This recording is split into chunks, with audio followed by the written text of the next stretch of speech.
Namaste, y'all. I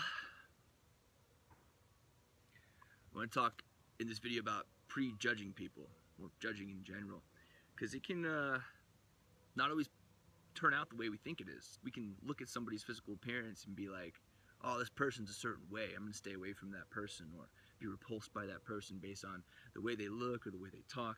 And I recently had an experience where I was shown that my judgments were weren't valid, but I ended up getting to know some people that I originally had prejudged, and found out that they were really good people, really good-hearted, amazing people that would just do anything for anyone.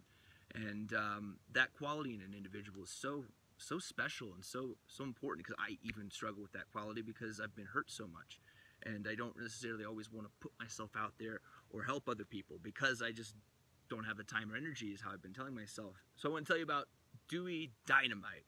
And I recently named him Duey Dynamite, and I'm pretty sure he liked it. I could see that smile on his face.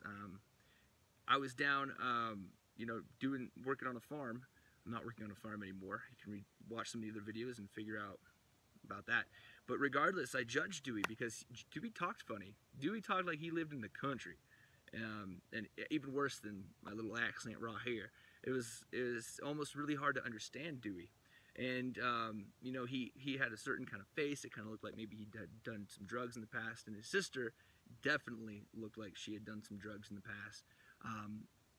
I don't know what it is, but people who have done crack or meth, they seem to have like this droopy face and like missing teeth somehow.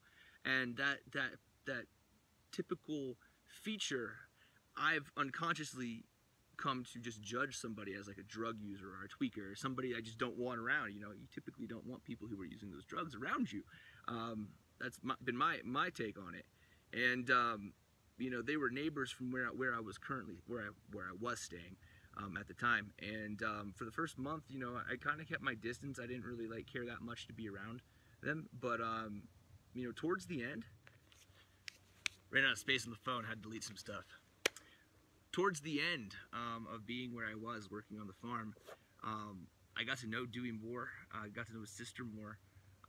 It turns out that she was on crack for like 8 years, but she'd been off of it, and for a very long time as well. And she even asked me, when I was around there, because I needed a place to put my camper temporarily when I got fired. She's like, you don't do no crack or meth or nothing? And I'm like, no way. And she's like, good, because I can't be around it. And she was just like, she's in her 50s, and she was just like really jolly and happy for someone who had been through this. And these people are really poor, living on assistance. They live on this land in a RV, raising 2 kids of Dewey's. And it's just like, wow, these people have so little yet have such big hearts. And as I was leaving, I was actually in a really weird spot because I lost my wallet when I was in Denver last, and so I came down here because I had to work. I was just having a little break in Denver, and I didn't have any real cash to get out of here. Dude that fired me, he left me completely on my ass. He didn't care about me at all. He owes me a lot of money. I worked a lot of hours for this guy, and he's trying to screw me over.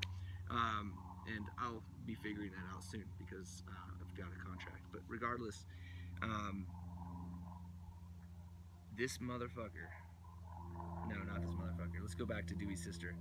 She was so nice that she was like concerned that I'd be able to get back here, and I had $20 that was that had come to me. So I had $20 to get back to Denver. It's a 3-hour drive. I got a camper, a big truck, well, not a big truck, but a decent sized truck that's going to cost a lot of gas. I barely have enough to get over there, and she just, out of the kindness of her heart,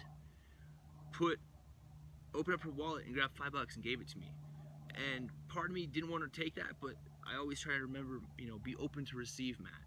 And someone with so little was willing to give so much. And that $5 enabled me to get the light bulbs I needed to fix the brake light on my truck.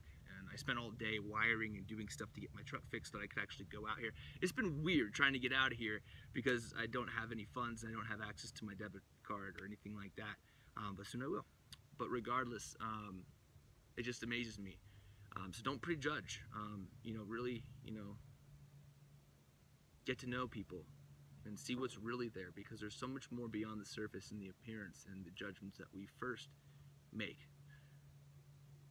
And on another note, if you're going to work for somebody, I'd recommend checking their criminal record first, because this isn't the first time I've gone to work for a felon and found out after the fact, and then really regretted it, because I don't know what it is. I know some really good people who have committed felonies, but for the most part, don't go work for them, because there's something wrong with them that makes them do stuff to other people and take advantage of people. And so I will not be working for felons anymore, and I'm doing my due diligence to be the most discerning when it comes to signing up to go work for another individual, because this has been such a repeat experience. But with that, thank you for watching, and have a beautiful day.